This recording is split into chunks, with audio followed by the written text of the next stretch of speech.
today for his second time on the Synergee Podcast is the Jim LaValle, a globally recognized clinical pharmacist, board-certified nutritionist, and a pioneer in integrative and precision health. With over 35 years of experience, Jim has helped everyone from elite athletes to everyday individuals optimize their health through personalized metabolic solutions.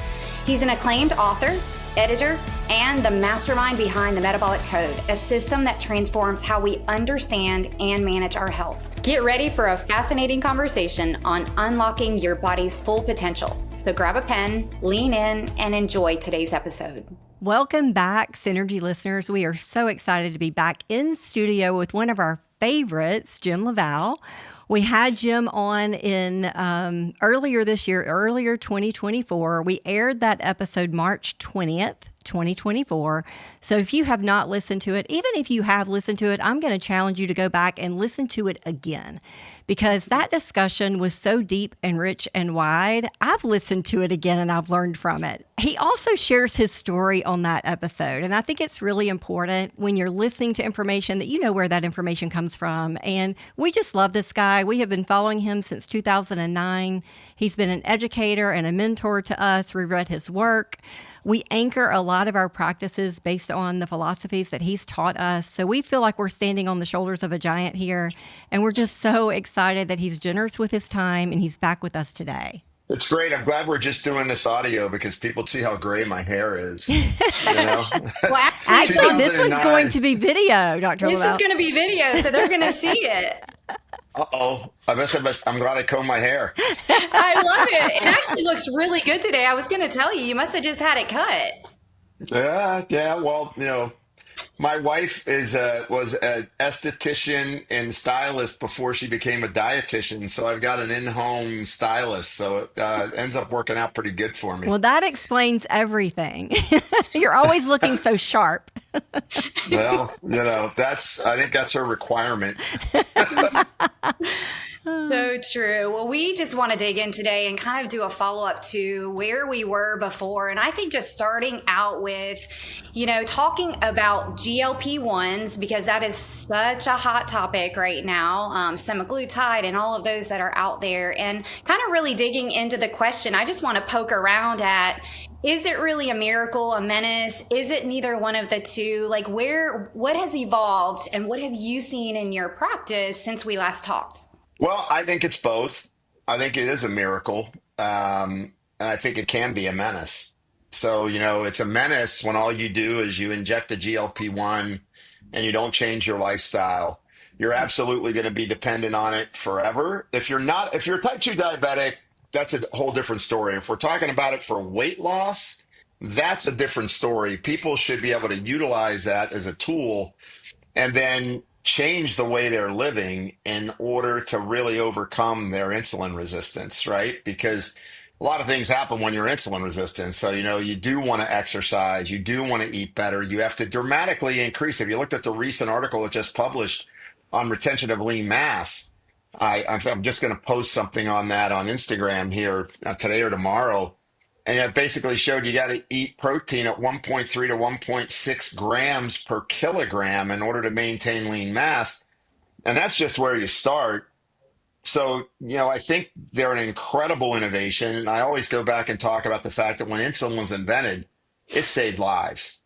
I think GLP-1s are saving lives for a different reason, that it supports the pancreas, right? Because, you know, you've got insulin core to, you know, the beta cells releasing that.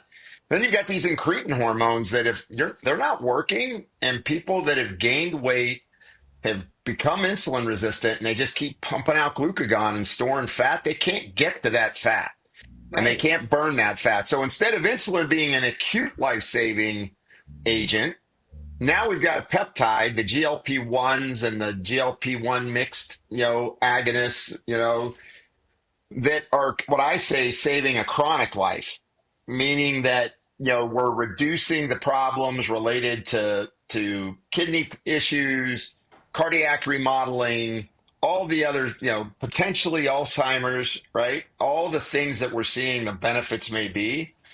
So I do think that, you know, they're another great tool that's been invented, but at the same time, I think they're being misused. Yeah. 100%. We couldn't agree with you more. So I want to frame for our audience, because the scope of the problem that you just mentioned with inflammation driving all of those chronic disease states, that starts somewhere. And I think that people they know they're overweight. They know they have low energy, but they don't really respect what got them there in the first place. And then even if we use a GLP-1 to correct the weight, if we don't correct that tsunami effect of chronic stress, then what have we really done? One of the things that you said last time that we met that really shook me, because we were talking about all of the things that contribute to that meta-inflammation. And I expected you to say the biggest was lack of movement, because we're such a sedentary lifestyle now, and lack of movement is now the smoking of the past. And you said no. You said it's upregulation of the autonomic nervous system and being stuck in fight or flight. So I kind of want to frame that out too as part of this discussion. Like, how does that start? And then what is the cascade of things that happen physiologically that leads us to being overweight and insulin resistant and eventually diabetic, cancer, type 3 diabetes? And autoimmunity. Yes, and autoimmune. Yeah, all yes. that. And more. And more. Yes, and more. Yeah, so... obviously you want to look at root causes, because I don't believe there's a root cause. Right. Environmental burden's a big deal. You got to realize that. I do agree with you. People need to move more, but they need to move more in a way that it's conducive to their health. A lot of people now are actually, I think, either overtraining or what we like to term at, Lifetime, being their chief science officer now, they're under recovered. Yes. They don't, they're not sleeping right. And I'm going to go back. Stress for me, when I look at most people, they're just stuck in fight or flight. They're not getting enough sleep. Their heart rate's too high. Their blood pressure's trending high. And what that sets up, it's very simple. As you get under chronic stress and you start to flatten out your cortisol curve, and what that means is you're staying in fight or flight, you're releasing too much cortisol throughout the day, and you lose the diurnal pattern of cortisol, where you're supposed to release cortisol in the morning at a fair amount, and it's supposed to drop at noon and drop again in the evening, and then drop to nothing at bedtime to signal melatonin release and to activate the master slave clock known as the suprachiasmatic nucleus in your brain that then regulates every other organ in your body, including the beta cells of the pancreas, for how you're going to use insulin the next day. So the very first thing that happens, it's a simple lever mechanism. Cortisol goes up, insulin will go up, because cortisol's telling your body, keep glucose in the bloodstream because a tiger is coming to fight you. So your glucose goes up and your insulin goes up. Now, at the same time that's going on, as it's carrying through over time, you start to lose thyroid function. So you're not making energy as efficiently, you're not burning fat as efficiently, you're not detoxing as efficiently. There's a lot of processes that go on with thyroid.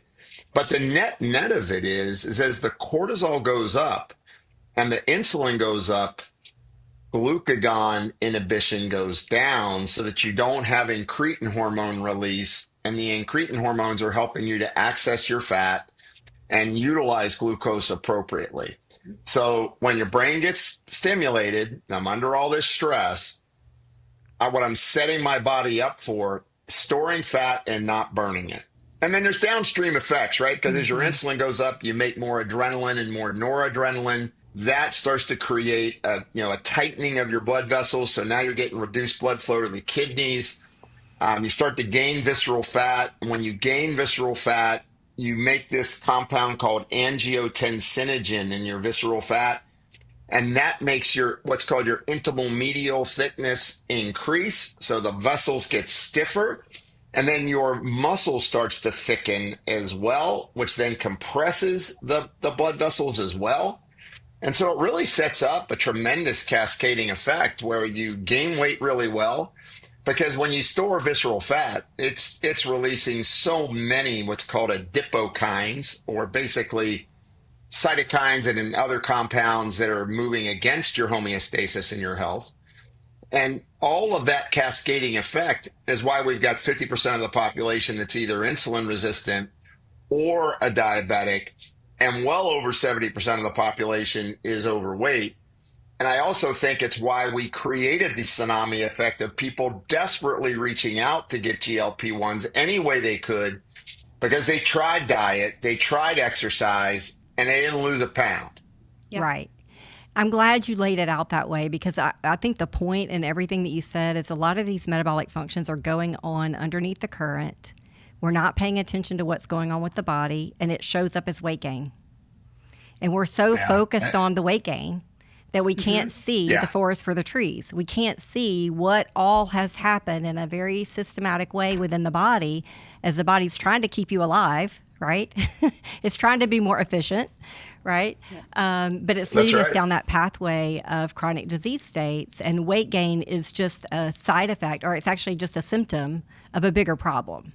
Absolutely. And look, I have people that are fairly lean that have trouble with their blood sugars, right? I mean, there's some really cool studies coming out showing people that have trained a lot in their life actually have increased risk of type 2 diabetes in their later years. And that makes a lot of sense to me, because when you train a lot, you release a lot of cortisol. And that's why it's so important to understand, if you're going to engage in exercise, well, what kind of exercise? How much do I exercise? What type of exercise is right for me, for where my metabolism is right now, right? Because, I think what happens is like, I got to lose weight. I'm going to join a boot camp. Yes. I got to get up at 5 a.m. That means I got to get up at 4 a.m. for the 5 a.m. class. And now, the wheels are just coming off the cart, right? So I think what I've come to the last year, what I've really come to the conclusion of is it's every bit as important for me to counsel people on lifestyle.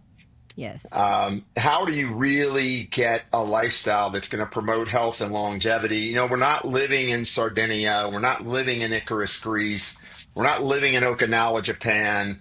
The blue zones are fantastic. Unfortunately, we're swimming upstream here in the U.S. I mean, right? We've got, texts and emails and all kinds of bright signs everywhere, and then, our food quality is not what it should be. And, we got all these things that we have to work against and unpack before we even get to thinking about how folks live a centenarian life, right? We want to get them into their 80s right now feeling great.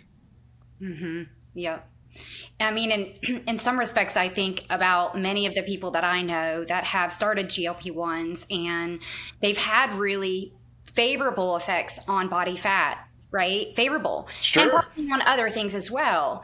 But my concern is if we don't target these other underlying things, if we don't help them understand that, they're not necessarily better off long term.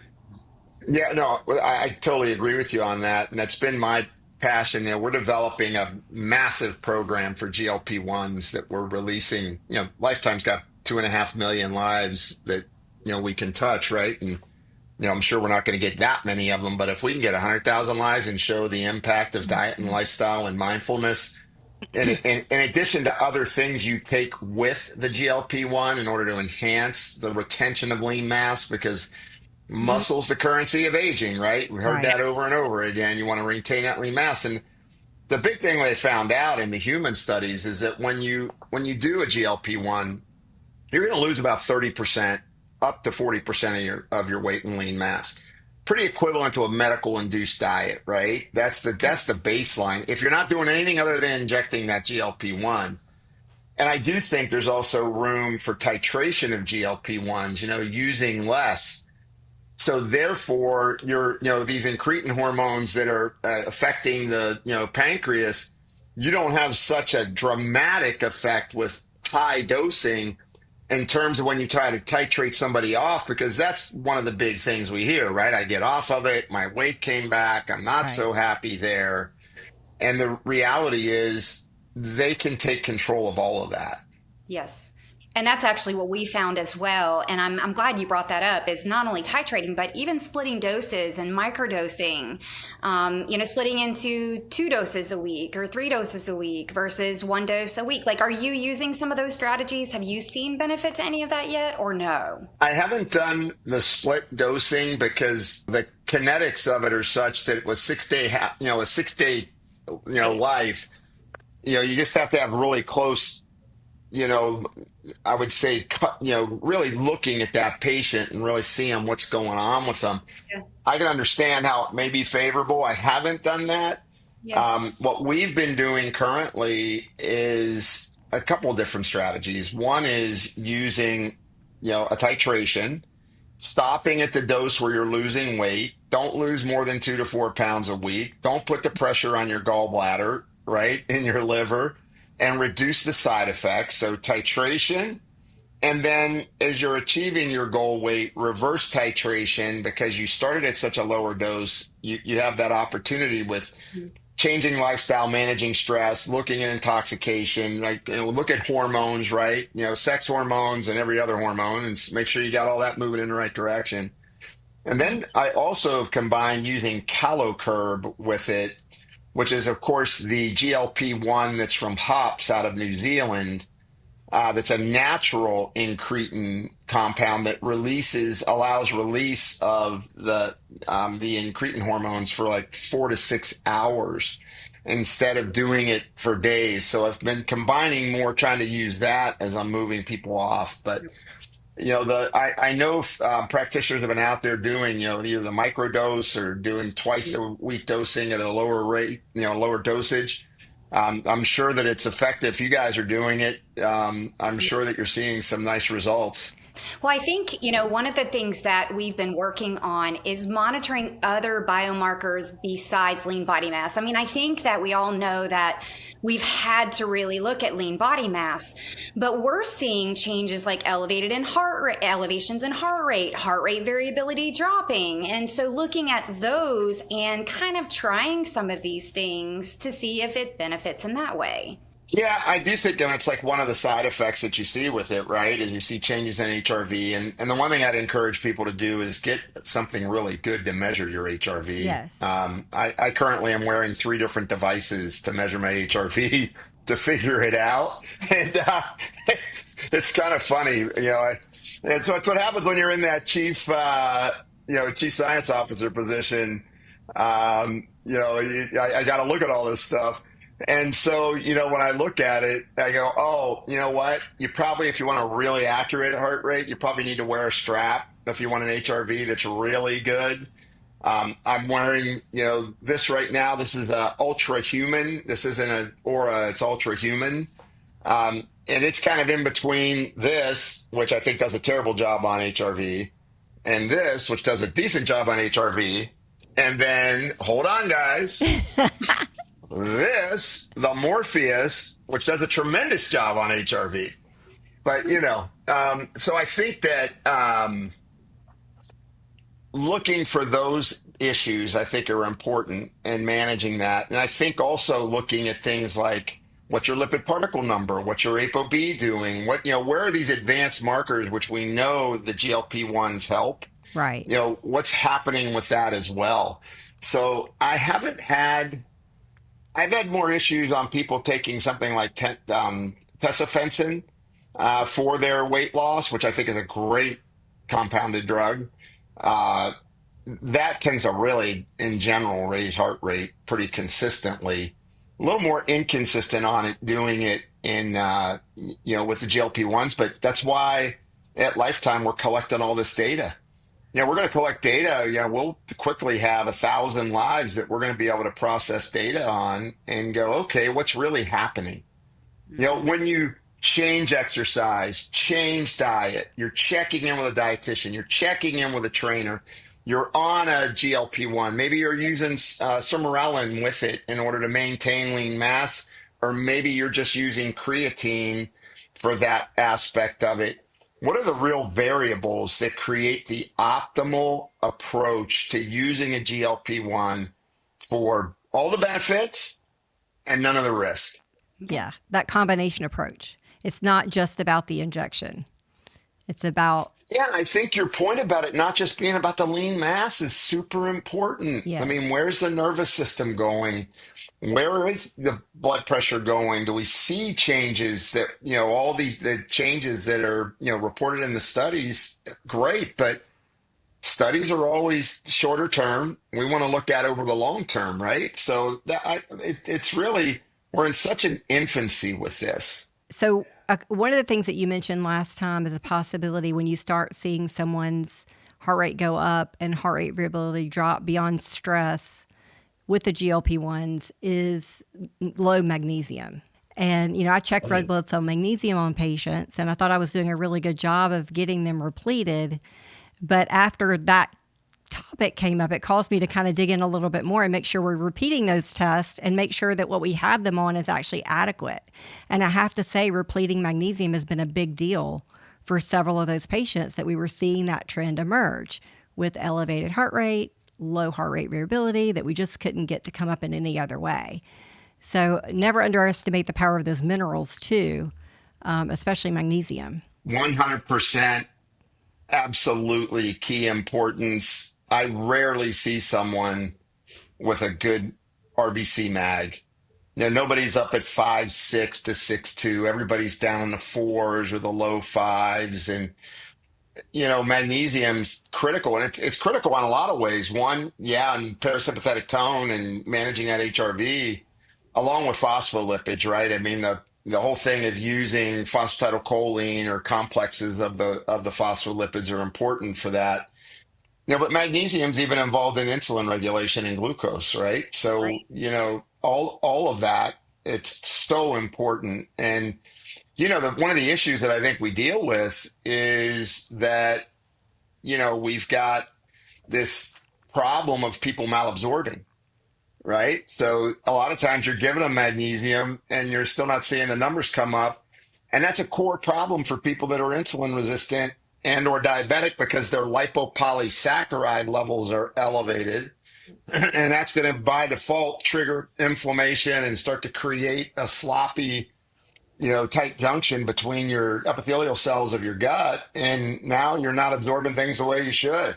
Yeah, when I find when patients first come in for a program at our clinics, 9 times out of 10, they need a gut protocol, regardless of what their point of entry, whether it's hormonal, whether it's fatigue, whether it's weight gain. Most of the time, working on that gut integrity is so important. Like, that's one of the steps that we'll go through with patients is making sure that we correct that gut microbiome as much as we can, that we get those lipopolysaccharides down. And that can be measured in blood.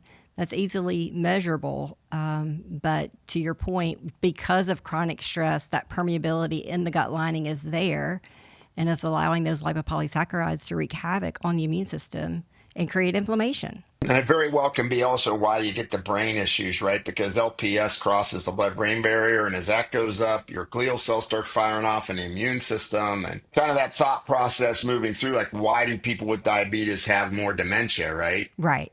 It's because as that lipopolysaccharide's going up, you've got to make a compound called galectin-3, which is another marker that I look at. And that galectin-3 is what's wreaking havoc across those neurons, right? And causing all the damage. Yeah, I'm glad you mentioned galectin-3 because we're measuring that. So what's your goal for galectin-3? What's the target? I love it in the teens. Okay. Yeah, if I can get it in the teens, I'm good. I mean, 22 is kind of the marker at the high end of normal. There's another galectin-3, that's used in research as a marker, which is a little more accurate, but it's just not commercially available. But, when you got somebody in the 20s with their galectin-3, they're a hot mess, right? They're just triggering inflammation and they're going to be melting their brain down. They're going to start creating problems with those neurons. And, and once again, if people listen to my first talk with you guys, I got a rich family history of diabetes. And it's a real important, topic for me. And people don't realize, look, these damages are just occurring over time and they're slow to kind of hit. But when they hit, it's like falling off the end of the Grand Canyon, right? I mean, you're not, it's like, oh my gosh, now I'm really struggling with my memory and my weight and my kidneys. And, look at all these folks with this insulin resistance issue. Their kidney filtration's terrible. But ultimately, we're dealing with a population that in many cases don't even know that they have it because the wrong tests have been done for so long, right? Typical traditional medicines looking at just a standard fasting, glucose, or they're doing an A1C and they're like, oh, I'm good, not realizing that variability has a lot to do with it too. We're talking about complicated situations, and economically, I kind of want to go back to the economics of all of this, is because economically, the GLP-1s are not inexpensive. They're not. And most people are not getting them covered. And then on top of it, now we're asking them to do foundational work, gut protocol, getting testing done. And, they're just like, I hate to say it, but, quick fix. I just can't you just give me the GLP-1? And they're migrating to those clinics out there that are just doing that, not realizing they're killing themselves in that. It's so hard for me, someone that genuinely cares for people, to get them to understand, yes, it's expensive, but being sick is expensive too. Well, and it's expensive, but what's the long-term benefit, right? So when you're not managing this correctly, you can look forward to 12 less years of life. And it's going to be chronic illness all along the way. You're going to be managing going to dialysis eventually. Yeah. You're going to be managing that memory loss, peripheral vascular disease. That's just if we're talking about the light stuff, right? And then, it's interesting. What I think I've found I've had to do is ease people in and give them the things that are essential to the success of the GLP-1. So they use the GLP-1 and they titrate. Maybe we're giving them something to help their lean mass and something to help the liver gallbladder so that we're not worrying about the gallstone effect. And then is it stress? Like give them something that helps with stress. And maybe it's a probiotic because it's a mess in terms of their microbiome. And then as they start to lose weight and feel better, they're way more, I think they're way more open to spending money on their health. And when I find when I give them too much to do, it's that old story. There's two kinds of people, what I call Spartans, and then there's the everyday folk, right? And, Spartans are people like me where if I come to your guys' clinic and I go, hey, Lori, what's your plan for me? And you give me 10 things to do, the first question out of my mouth is going to be, why isn't there 12? I can do 12. I want 12. Because I can do 10 in my sleep. Okay. And, but for a lot of people, just asking them to eat, because the very first thing that happens is they don't eat enough, and getting them to eat responsibly while they're doing a GLP-1 is core. You don't get enough protein in, you're in trouble. And you know what? Looking at a 12-ounce New York strip isn't going to be the answer because they're just going, oh. So, how do we create efficacy and adherence on that? And then the next thing is how do we get you to move? Because if you're really not active, how are we getting you to move? And then, and those don't cost anything. You got to eat, and movement's free. Don't take your golf cart to the end of the driveway to get your mail anymore. Try walking. It might be 100 feet, but you can do it. Right? And I know I sound sarcastic, and I guess I kind of am, but I'm passionate about people being willing to move. Park your car at the end of the parking lot and walk into the store if it's not bad weather, right? There's those things. And then, there's so much work. You guys know this. By the time somebody's insulin resistant, you got a hot mess on your hands metabolically. You're literally having to fix everything. Yep. So I find I've been trying to walk them through that journey and get them to kind of graduate into the next phase of being willing to commit. And it seems to work fairly well. I'm with you. When all you do is you go in, I'll give you a good example, real life example. Family member, in-law, very successful with titrated tirzepatide. She finds out she can get it covered by her insurance. She gets her insurance to pay for branded Mounjaro, but the dosing is no longer titrated. She does the bigger dose, and now she was hypoglycemic, and it was a problem for her, right? Mm-hmm. And so I think there's a lot of layers to this. And I think people that end up failing, with GLP-1s, they go, man, I stayed on it. I can't afford it anymore. I got off of it. And I gained my weight back.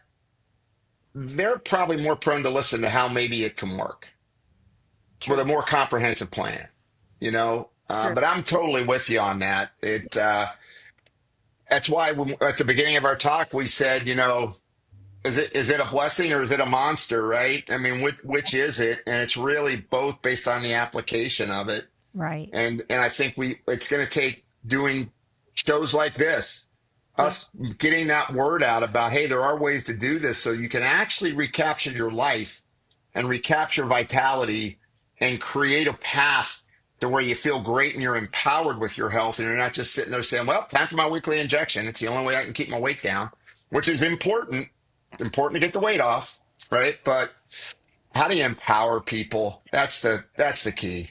Yeah. And I think empowering other clinicians too that are out there fighting the fight, right? Looking at the long game instead of the short game and holding each other to that, because the economics on a practice are hard too, right? To put together a team of people that can help these individuals get to where they need to go. I mean, that's been a real struggle too. So we do have to collaboratively come together as clinicians too, to hold each other to that level of expert, you know, of doing what we need to do. Like that's really gonna make a difference and not hurt, right? Not hinder, but help.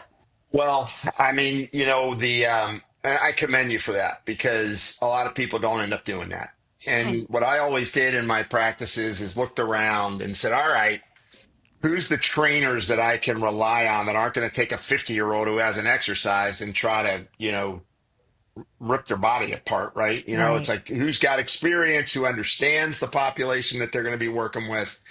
So, you know, finding that person and finding that dietitian when somebody needs to learn how to eat, and you know, and maybe it's emotional. You know, who's the practitioner from that side? You know, maybe they need EMDR, or maybe they just need counseling or whatever. But I do think, you know, it's one of the reasons, you know, when I decided to go on and because I'm busy enough, I didn't need to do it, but the opportunity to go to Lifetime and be able to have diet, mindfulness, exercise, medical practitioners. So we got, you know, MD medical director, NPs with a concierge person there to really try to see what, you know, can we raise that bar of adherence and can we raise that bar of really surrounding the person with the tools that they need? Because, you know, the issue, you know, they come to us and I don't know how you're doing your program, but if they're coming in once a month,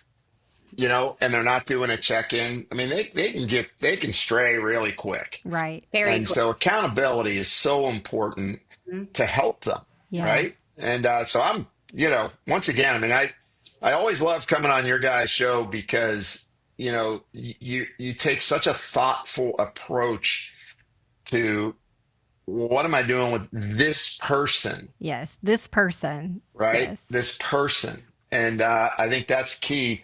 I mean, when we taught our weight loss certification at A4M for GLP-1s, this is a lot what we teach. It's look, if all you want to do is, you know, inject a GLP-1, guess what? You and a million other clinics, every clinic in the world can do that.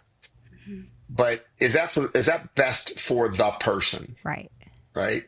And, you know, a lot of success stories, you know, we've all had them now. Right.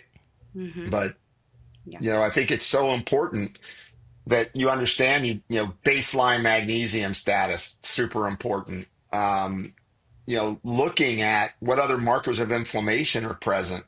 You know, where are they at? I have a lot of people that they want to start with a GLP-1, and it's, you know what? There's some other things here you need to clean up that's going to really help that.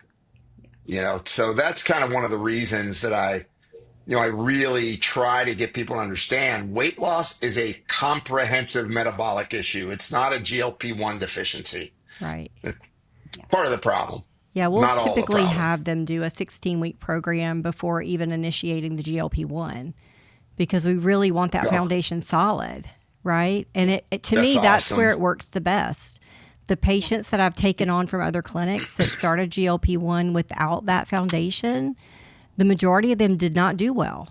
And some of them were actually regaining their weight on maximum dose, right? That's a metabolic issue. And so it's been really fun to rehab some of those patients, and really fun also for our team to see that this is why we do it the way we do it, right? This is the reason why we go through the process that we go through, is because we want long-term success. We want sustainability, and we want them to actually be better in every way possible, right? Life is going to throw us curveballs, but as much as we can control and as much as we can teach those foundational learning principles and have them embrace that, I think it's just life-changing. But taking that stand has not been easy. No. No. But listen, that's been our stance from day one. It was our stance before GLP-1s. We had a really good, solid program before we had access to GLP-1s, right? And so GLP-1s became the cherry on the top, not the main course, right? Yeah, and don't you think that you get less attrition because you're doing it that way? I mean, it might be harder to find your people that are willing to commit, but the ones that see it, do it, understand it, they start to go through the process with you. They get the level of care that you're at with them and how much you're really trying to work on them. You don't lose people. That's always been kind of, I think, my success and maybe secret is just when people come in, it's 100% about what's going on with them and making sure that we're addressing their needs. And our team, my docs, my dietitians, we're going to really work to do what's best for you. And, your friend may have lost 40 pounds in a month and a half, but you know what? That might not be the best way to do it if you want to be in this for the long game, right? And, the one thing I think the one thing we didn't touch on that I think is really important, because it goes back to the stress response piece, is that cutting the food noise down is incredibly, incredibly important. Because when people get under stress, they're either going to go for the hedonic urges, man. They're going for alcohol. They're going for food. Maybe if you take alcohol and food away, they go for gambling or shopping or whatever hedonic urge that's there, right? But the reality is we've got a lot of people who have gotten themselves in this dopamine deficiency because of chronic stress. Yes. I think it's another thing that has to be worked on. I try to talk to people about that when they're going on a GLP-1. It's like, hey, this is great that your food noise is cut down. You're not craving as much. You're not reaching for extra food. But one day when this GLP-1 goes away, if you're not modifying that stress, and, one of the things I try to teach is just, hey, look, you might not be able to do meditation for a half hour. You may not be able to, do a, lengthy stress program during the course of your day, but you can box breathe for 3 or 4 minutes, 2-3 times a day. Yes. Just unload that stress. Be mindful that you've taken it on and that now you're going to let that go. And if we start to, I think that part is the other reason that people are seeing some failure, because they haven't figured out that, some of your eating pattern is probably just the fact that you're stuck and, I need comfort food and I need a lot of it.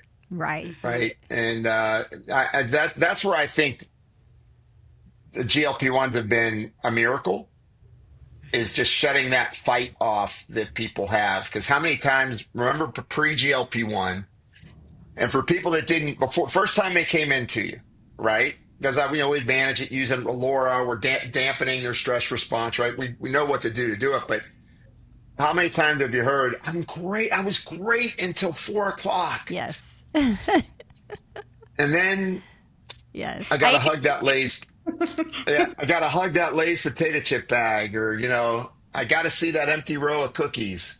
I can't have one. I got to eat that row. And I honestly, I think it's one of the most important things that it's done for people is when you can start to get out of the food noise fight, then you can start to become more responsible. And the thing is the people that are on GLP-1s are 2 times more likely to go to a gym than before they use their GLP-1. Yeah. So there's this piece of self-esteem that gets into it as well, where you think of somebody who's been 40, 50, 60 pounds overweight or more. Like I got a guy, a perfect example. He's lost 122 pounds with us. Wow. All right. And he sold alcohol for a living. I mean, he's going into bars all day long, right? And he wasn't an alcoholic or anything like that, but, basically bar food and, hey, Right. try this new whiskey or whatever. And when the food noise stopped and he got past that first 30 pounds of weight loss for him, he's transformed over the course of 18 months where he loves going to the gym. He loves eating responsibly. He loves making the right choice now. And I think that's what it takes is when people, because they do their GLP-1, they lose weight. It still might not feel great. It still could be achy. They still could be foggy headed. They still could have blood pressure potentially. Usually it'll help lower it some. But the point being is once we can get them to that place of appreciating the absence of feeling bad, that's to me, We've won. we've won. Yeah. And that's why your program that you put together, even though it's an uphill battle and it's the same battle I do. I mean, you guys have heard me now for almost 20 years and I've done this work this way for 40 years. Right. It's so important that we stay strong and how we approach that because you already know it's the only way they're going to get success.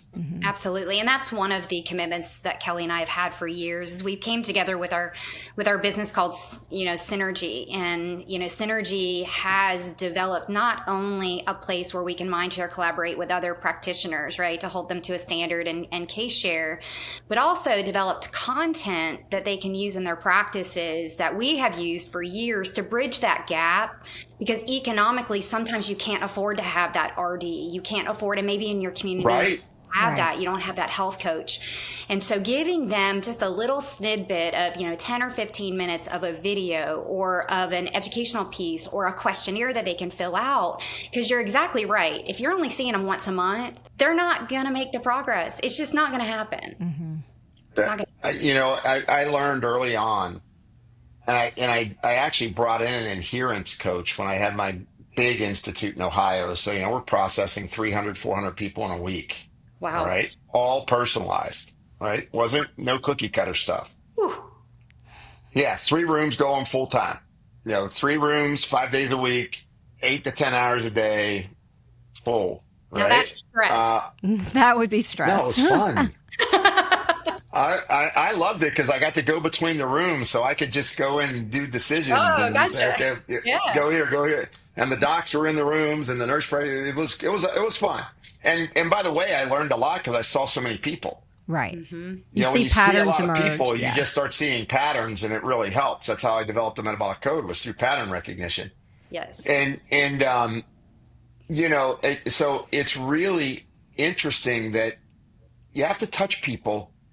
Typically, what we were told was touch people at least 3 times in the first 6 weeks. If you're not doing that in some kind of communication, it's meaningful, not an email. Like, hey, here's my blanket email I'm sending everyone, which they delete. Touching them in a meaningful way literally decreases that drop off. I mean, at 300-400 people a week, you get people who come in, they just go, hey, I don't want to do all this, right? Like what you guys saw, right? Can't you just give me testosterone? Can't you just give me estrogen? Can't you just, right? It's Yes. no, we don't do it that way. It's interesting because you get that drop off rate, 25%. We cut that in half just by that fact of what you said of communicating any little bit that a practitioner can give in between visits. A food list is important. Yes. Understanding stress, how is the program going to work, right? All those things are critical because we like to think that the consumer that's walking in, they're 100% passionate and bought in. And even though they're there, they're not sure yet. Well, I find it takes a lot to get them there. They want to be there. They're there for a reason.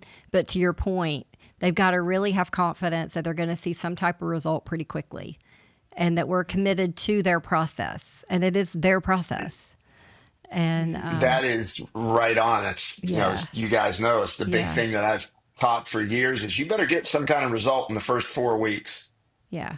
Something you can hang your hat on, even if it's something not super important, but kind of important. And let's face it, you get people on their magnesium, their bowel movements are regular, and then they're super happy with you. Right. It's the number one thing people love, right? Oh my God, I can't believe it. My bowel movements are normal. It's like, yeah, but guess what? Look what I did to all these other things. Yeah, whatever. I don't understand that. But man, Right. I'm regular now. Little things can mean a lot. It's the little things. It's the little things, yes. So I wanted to, and this is kind of backing up a little bit, but I think there would be some value in talking about GLP-1 in the way that we make GLP-1 in our digestive tract, right? It's not a foreign substance. So what are the things that we could be doing on a daily basis, weekly basis to help support natural GLP-1 inhibition for a person? Yeah, I mean, I think there's several things you can do. I mean, first of all, we don't have to eat all day long. You eat all day long and you're going to upregulate glucagon, and it's just, you're just going to keep it going. So one is get on a pattern of eating. And, I'm a big believer in 12-12. It's kind of like what's happened forever. When I was a little Right. kid, you ate breakfast, then you ate lunch, then you sat down at dinner with your family and you talked about your day and you ate your dinner. And kitchen closes at 7. Don't go in and mess my kitchen up. That's mom, right? Don't mess the kitchen up. And so if you get your treat, you're getting your treat before 7 when you're a little kid. And then, you're 7 to 7, you're kind of fasting naturally. Right. And I think that's really a good habit to think about. Set my meal day. When you travel, like for me, and I've been traveling like crazy, I have to work really hard not to have a late dinner. And I try. Some days I'm going to fail. There's just no way to get around it. I get off stage at 6:30, and people are coming up to me, and I'm not getting to a restaurant until 8 o'clock, and that's tough. But on a regular basis, people should try to do that. I think the second one is zone 2 exercise. So zone 2 cardio exercise. And if you want to know zone 2 and you're not getting your VO2 max measured to get exactly where zone 2 is at and looking at, that aspect, getting tested for it. An easy rule of thumb is, you can talk 2 or 3 sentences, but you can't have a conversation while you're exercising. Mm-hmm. So that's kind of a safe one. You can do it by age too, right? But, I think why that's important is that you're not triggering as much inflammatory chemistry when you're training really hard. Now, once you get more conditioned and you understand how to recover, well, then certainly you can train harder. I love training hard. I had to learn, you know what? I lied. I have four things on. I'm trying the Dex. I have mine I'm on trying too. the Dexcom right now. I did Freestyle Libre about 4 weeks ago. Now I'm on Dexcom. It's before you know it, guys, next time I'm going to have something stuck on my forehead, But I think that it's so important that you understand that the goal of exercise for the average person is to enhance the rest of their life. And then you have Spartans like me.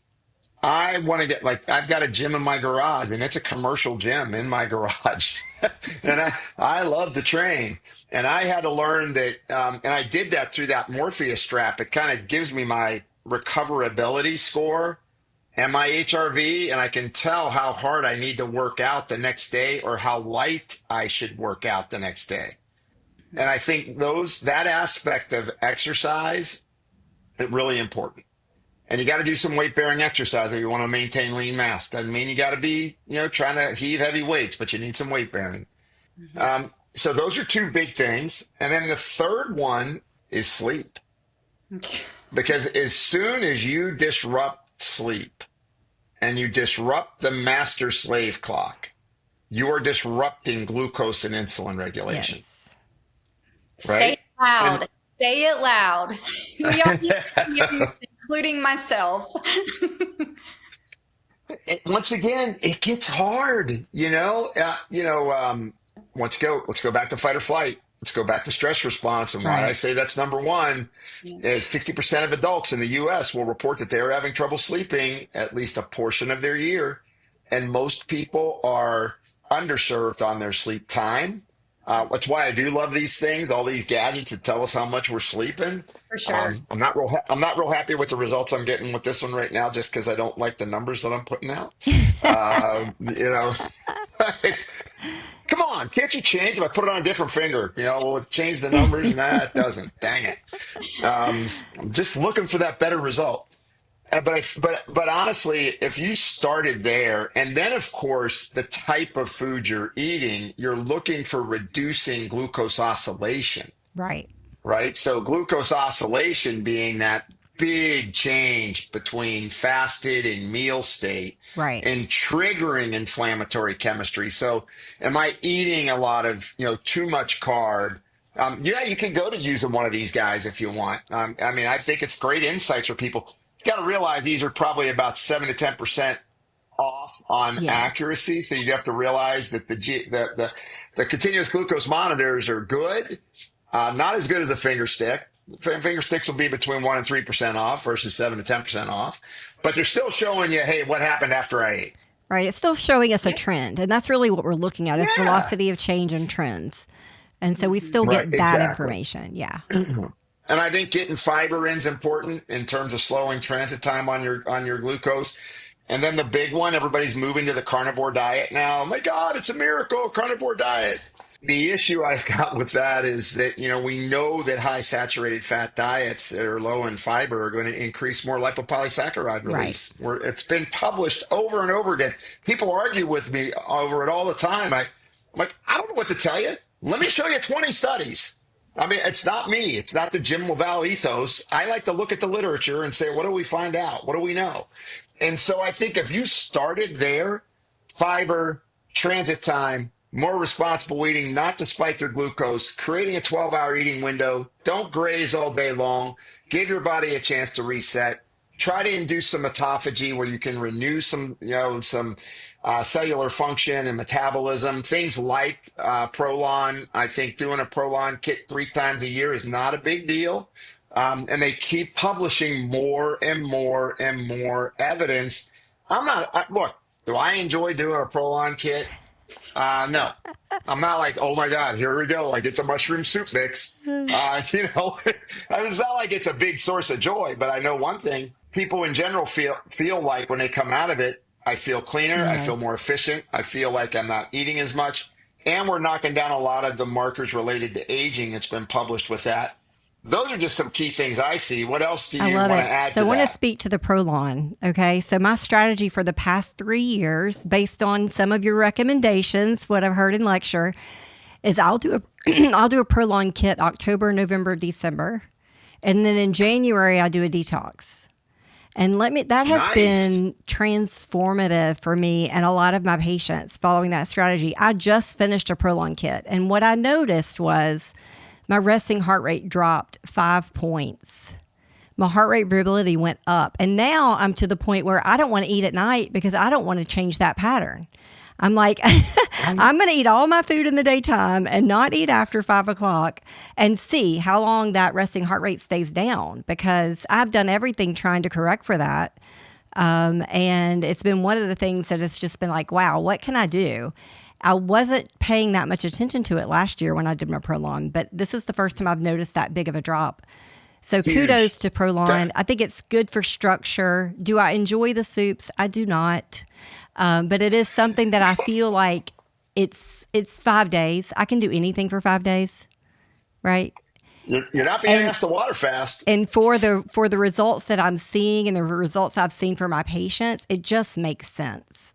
Yeah, it's one of those tools that when you really think about it, if you said to the average person, 15 days out of 365, actually, let's add 18 because on day 6 you should eat pretty Right, clean and right. light, right? So let's make it 18 days out of 365 days. Could you reduce your food intake and just do these, the powders and the glycerin water and the bar, just for 18 days to create the equivalent of you eating a Mediterranean diet all year long Wow. and not messing up. That's awesome. Right? I mean, and I do think that it's got value just from that general meta-inflammation reset point.